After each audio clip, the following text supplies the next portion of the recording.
Days out from this year's United Nations Climate Summit in Egypt, activist Greta Thunberg has called for more ambitious cuts to global emissions, while expressing scepticism that the summit will deliver them.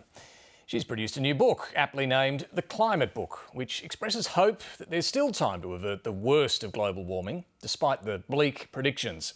She spoke to Sarah Ferguson from her home in Sweden. But first, here's an excerpt from the teenager's address to the UN back in 2019. This is all wrong. I shouldn't be up here. I should be back in school on the other side of the ocean. Yet you all come to us young people for hope. How dare you? You have stolen my dreams and my childhood with your empty words, and yet I'm one of the lucky ones. Greta Thunberg, thanks very much for talking to us. Thank you for having me. In your new book, you appear to be despairing of our chances of saving the planet. Is that a fair assessment of where you are right now? I don't think so, actually.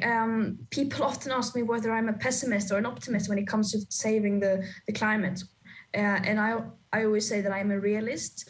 It is definitely possible for us to avoid the worst consequences of this crisis, but not if we continue like now. There is certainly opportunities and chances for us to be able to save what we can possibly save. But as long as we continue like we are now, there's not very much hope in sight.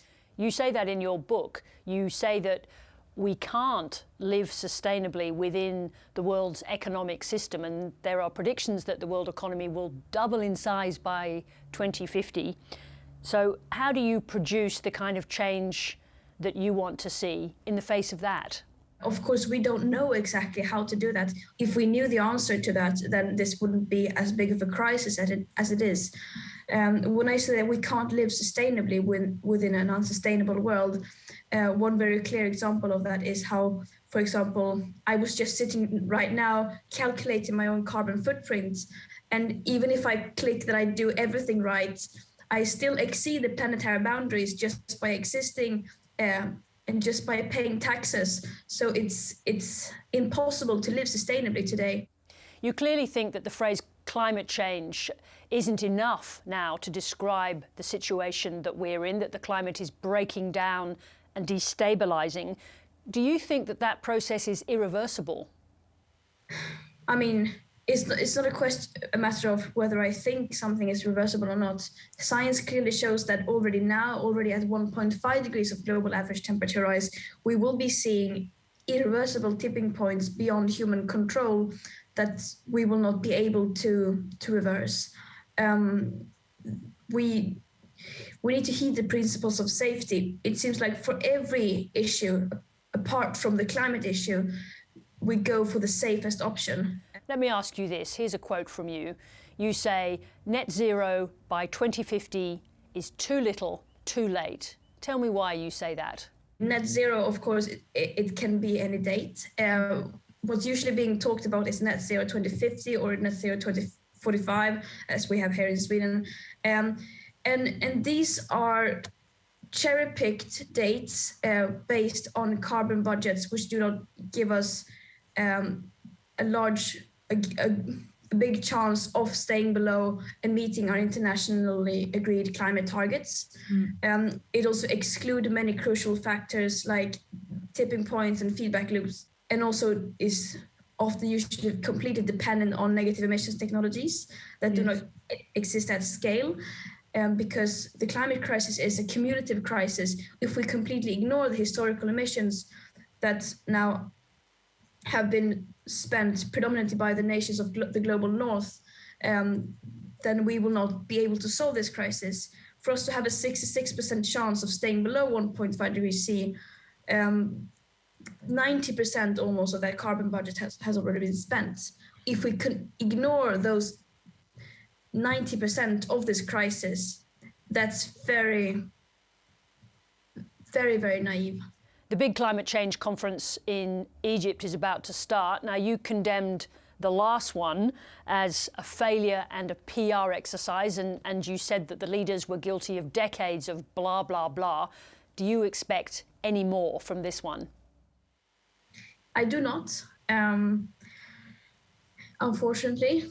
But as it is now, the COPs are not designed to really change anything. That's not why they exist. And right now, it's like they are being turned into an opportunity for big polluters to greenwash themselves. As long as it is now, as long as the level of awareness is so low as it is now, then people will not be able to have the knowledge they need to put pressure on the people in power, and then they will continue to get away with not doing enough. And they will use words against us, using greenwashing in order to make it seem like they're doing something when they're not, using PR tactics and communication strategies disguised as politics. So the way that COP27 would, for me, be considered a success or a step forward would be that more people realize what a scam it actually is under current circumstances. I want to talk to you about Australia. We've got a new government who says, in their words, they're committed to dramatically lowering Australia's carbon emissions. But at the same time, Australia is one of the biggest exporters of coal and gas to the world. If you had one message to the Australian people, what would it be?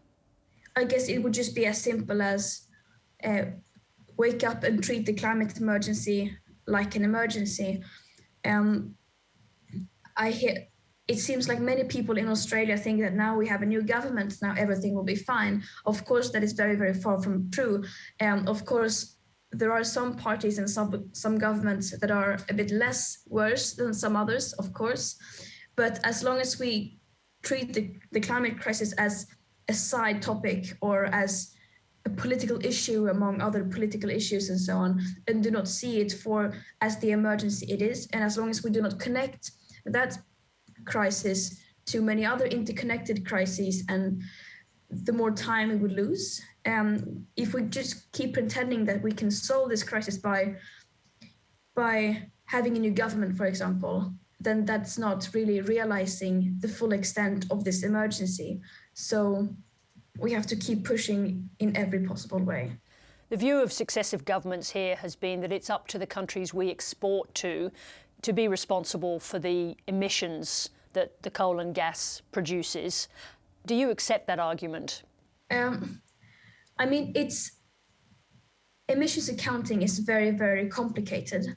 And there will always be someone who blames someone else.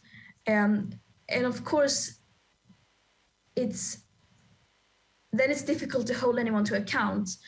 I do think that what we need to do is to take collective responsibility, that everyone takes the responsibility for their bit, for everything that they can do. Of course, everyone cannot do everything, but if you have an opportunity to do something, to stop doing certain things, I think that is a moral obligation to do so, even though some people might use that opportunity to blame someone else. Unless someone is willing and able to give up that mindset, no one else is going to do it too. And if countries like Australia and my own country, Sweden, of course, too, unless we are able to give that up and actually start taking responsibility, then who are we to expect anyone else to do so? Greta Thunberg, thank you very much indeed for talking to us. Thank you.